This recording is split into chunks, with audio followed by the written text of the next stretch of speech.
Thank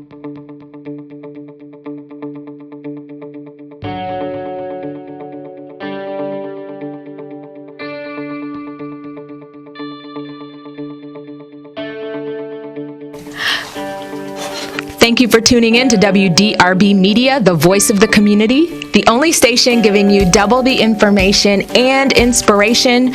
You are listening to Awesomeness in Action radio show. I'm your host, Rashana Price, giver of awesomeness, international author, coach, speaker, and trainer. I have back with me today Sundown, Mr. Anthony Holmes from Actual Proof. He is in the studio once again.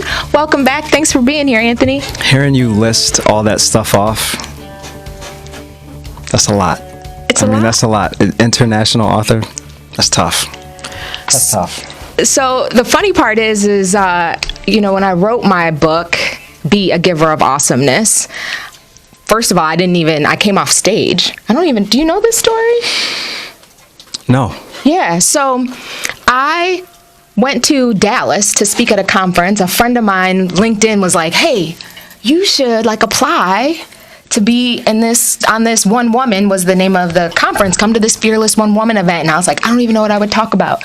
But I was like, I'm going to apply because I'm that person. Just throw your name in the hat. And if it's meant for you, the door will open. And then you kind of figure it out. I'm that person that's like, yes. And then scramble to figure it out. So I went to Dallas, spoke on stage because I knew that I had been bullied, and we've talked about that. We can talk more about it. So being bullied at work and childhood and all of that, and I figured that on the other side of the superhero is the supervillain. The only difference is how they use their super. Mm-hmm. And so I spent a lot of time in my healing. Man. Yeah? Man. That's what the show is.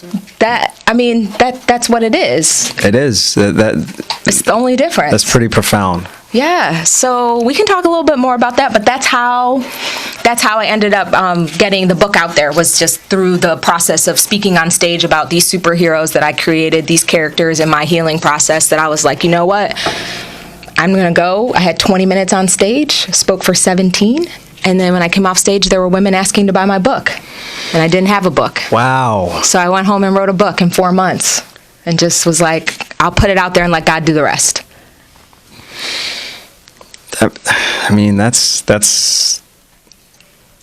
That's inspirational for me, and I know you. Yeah. That is very inspirational. That's crazy. Yeah, you didn't know that part of the story. No, I didn't. Yeah, that's how it happened. It was like, I'll listen to the recording because I recorded the speech. Okay. And kind of like maybe for you, when you're on stage and you are rapping and you're doing your thing in your element, sometimes you don't even know the things you're saying. Nope. There you go. I don't. I'm in a state of. I'm not. Me and my partner always say we're not ourselves up there. Mm-hmm. We are. We have fun and we're in the moment. But as soon as we get off stage, we both look at each other like, yeah. Oh, okay. That happened. And then we'll just go get something to eat or whatever. Mm-hmm. So I understand that part of it. Yeah, it's the same. It's that feeling of like it's an out-of-body experience. Yes, very much so. Yeah, so that's how the book came to be. I was like, well, I clearly must have said something that inspired people. I had practice. I'd gone through the process, but practicing isn't the same as being in the element. Yeah. Have you experienced that? Yes. Sports, music. Yeah. You practice, but then you get into the game and something with the plan goes wrong. Can you think on your feet? Mm-hmm. Can you adjust? Can you hide it sometimes? Yeah. We've messed up on stage a ton of times and nobody knows. We know. We have cues that we give each other. If I'm forgetting a line, he knows to slide it in there. Yeah, to give me a couple words to get me back on track. Okay. And then we're back off to the races. Okay. Or, we have a routine that we go into in between songs or whatever, just to give ourselves a moment to breathe, to give the crowd a chance to, take the ride with us. It's all that stuff is very, very important and can't be planned for sometimes. Mm-hmm. Sometimes the best performances have the plan kind of goes awry, or really just going with it because something's happened and you can't even plan for it. You're just like, well, this is where we are now. To that point, we were performing somewhere, and my partner, Enigma's mic went out. Oh. And the sound guy could not fix it. So Ninth is DJing for us, and we had performed for DJ Premier and Pete Rock. Our label was doing renditions of their songs for them, just, to honor them. And we had done a song called Nas Is Like by Nas years earlier. Okay.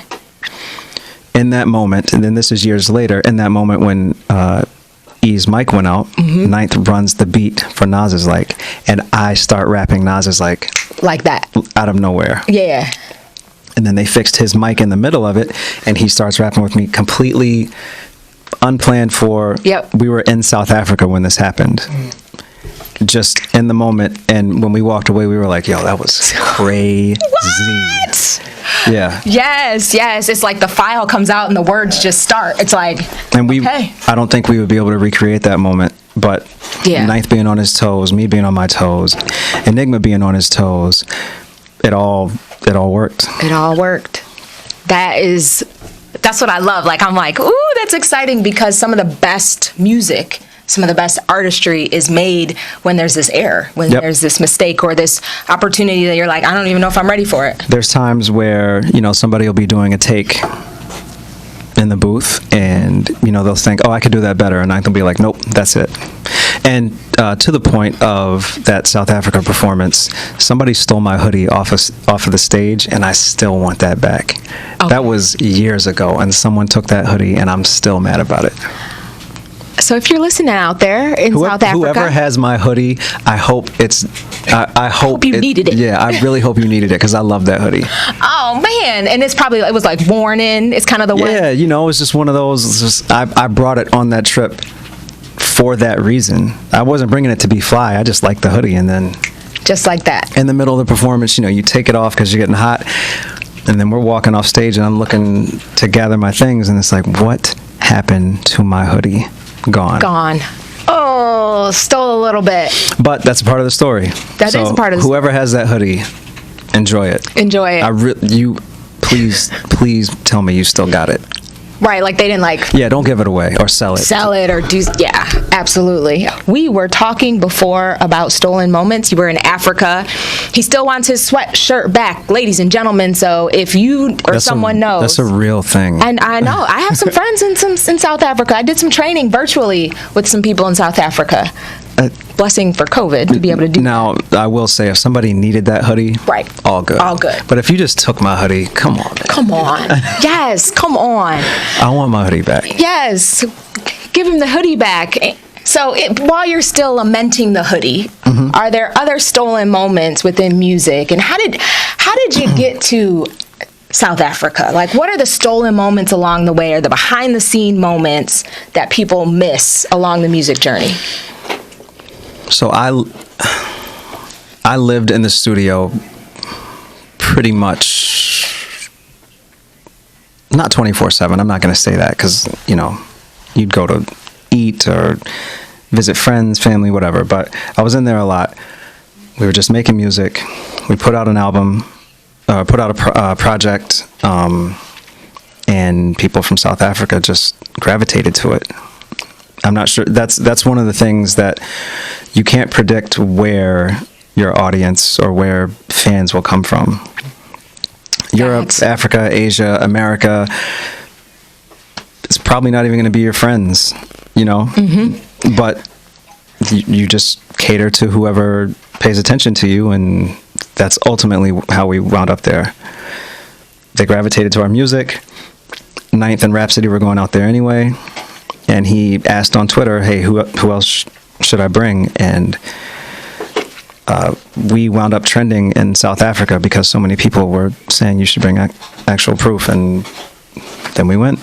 That's the short story. There's a very long. Yeah. This is radio. That's the radio version. That is the radio edit. Okay, I like it. But you spit some bars in that story because the first thing you said, and it doesn't matter if you're an artist, you are an entrepreneur, it's whether you have a business, a book, music, you are a sculptor. Ultimately, you have an idea of who you're selling your product to. That doesn't necessarily mean that's actually going to be who buys it. Yeah, because a lot of one thing that I heard the most from people when we first started making music is like, well, what are you going to rap about? Because I'm not the stereotypical rapper. But if people really paid attention, there's tons of rappers that aren't stereotypical. Right. There's people that rap about their lives. There's people that just rap about things that their friends have gone through. There's people that rap about the things that they really shot people or sold drugs or whatever. Right. But in that narrow scope, that's what that question meant. Mm-hmm. What are you going to rap about? Because the rap that I've heard doesn't sound like something that you could do. Right. Well, I'm not trying to do that. Right. So either you'll listen and that'll be great, or you won't, and that'll be great. That's great too. Yeah, I'll be fine either way. Yes. So. Yeah, it's understanding that the people that are for you are going to find you. Exactly. And if you don't like it, or if it's not, then that just means like my music's not for you. And that's okay. There are tons of artists that are wildly successful that I don't care for. Absolutely. Do you think they care? Not at all. Do you think they would care if I met them face to face like, I'm not really feeling your music? They'd be like, all right.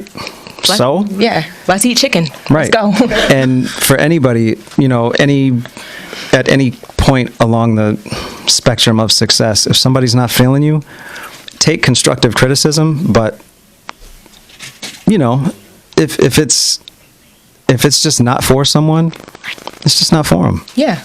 And don't change who you are. Like, I talk about that a lot. Awesomeness. It's your gifts. It's your talents. And just because they're in a place where they're not being valued doesn't mean they're not valuable. Right. It just means you got to find a new place. Yeah. Go where you're, what is it? Go where you're accepted, not tolerated. Yes. Exactly. Somebody out there is willing to accept you, and don't settle for being tolerated. Yeah. Because ultimately you're going to wind up being unhappy with that. Mm-hmm.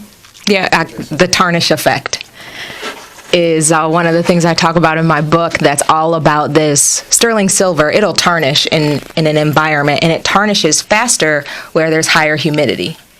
And so if you're in a place that's giving you a lot of hot air, a lot of heat, that's not really good for you, it's okay to take your gift and walk. Vote with your feet.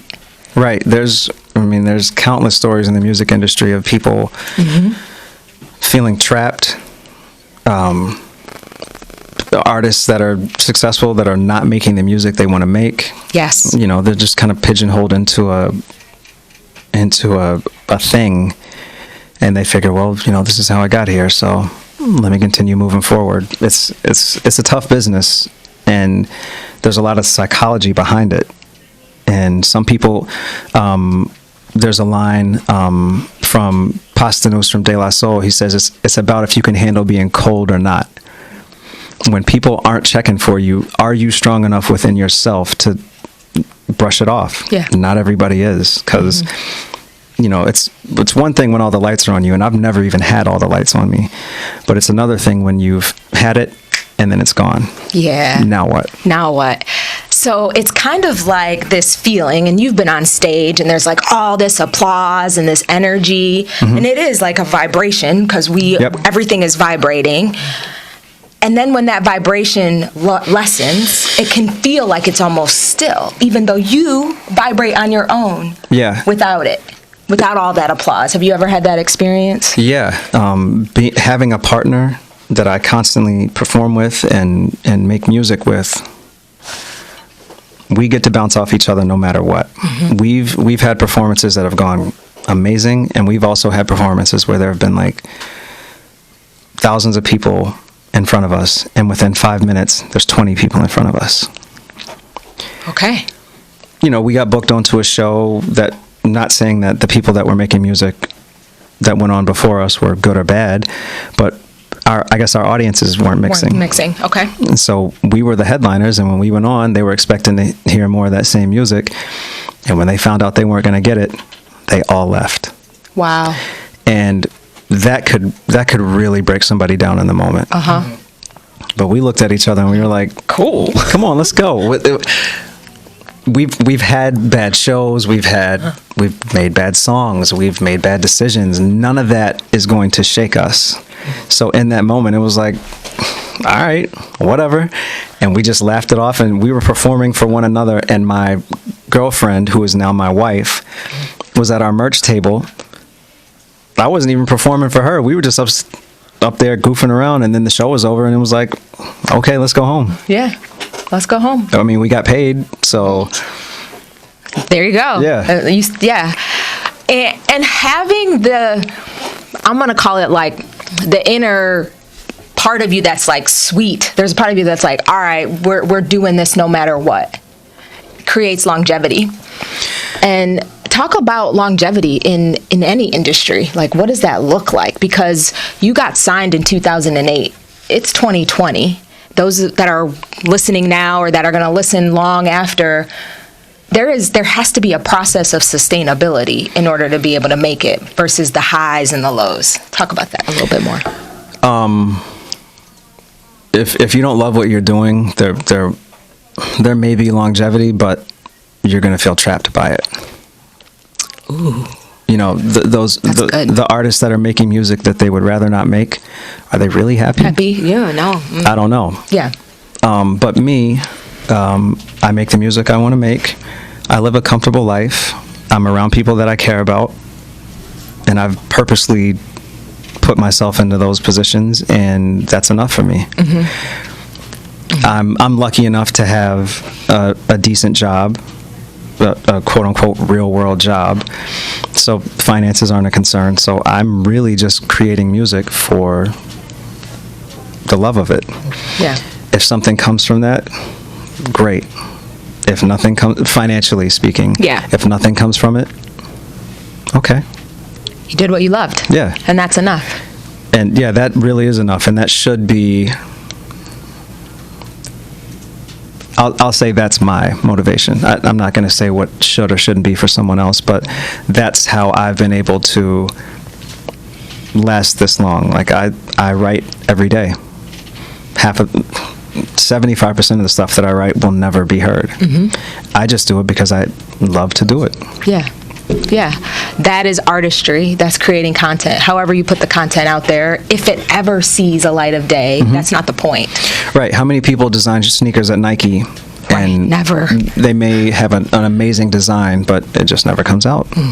Does that mean you stop? No. You're doing what you like. You just keep the pen moving. Keep doing it. Keep doing it. Ultimately, that's a good way to hone your craft and know that ultimately, if you keep doing it, one day, the thing that is supposed to get out there will to the right people. Yeah, all of that can be looked at as practice. And when it's game time, you've already got that practice in. So now you're ready to go. Now you're ready to go. You don't have to worry about what am I gonna say. Right. Even if you have to write something on the spot, I've been writing for 10 years. This is nothing to me. Give me a minute. Let's just go. Let's just go. That is so powerful because so often people wait for the opportunity to be prepared. And ultimately, what I hear you saying is there's prep all along the way. Yeah. Even if I go to the studio and we don't record anything, me being around like-minded individuals, hearing music that I like to hear, discussing music that I like to listen to with my friends, that is prep work. Doesn't seem like it, and I know a lot of spouses / significant others might not understand that when somebody says, hey, I'm going to the studio. But that is a real thing. That it really is. Just being able to sit there and be in those spaces and feel comfortable, like, hey, I'm around people that understand what I'm trying to do. That goes further than most people can ever understand. Yeah, there's something about it. I that resonates with me, as it's a different artistry, but it's the same thing. It's the understanding that when you're when you're on the course and you're doing the thing that you love to do, you have to be with other people that are doing something that they love to do, because ultimately there are a ton of people that are doing things that they do not want to do. And that energy sucks the life out of art, out of creativity. It does. All of that stuff matters. If you're not happy, it's going to show in the work that you do. Yeah. Drawing, painting, music, whatever. I would say raising families, in a career, any of it. How you move through life in one area is how you move through life in every area. Yes. It all matters. So just stay as positive as you can.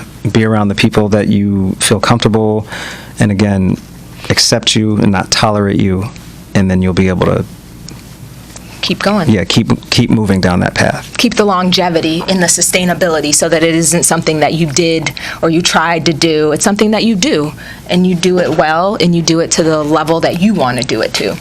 Because you've been very consistent around, this is how I want it to look for me and my family and the values that I have. Right. That a lot of people, especially with social media, you get caught up in what everyone else is doing, or what looks cool to everyone else, or what's trendy, or any of that. Yeah.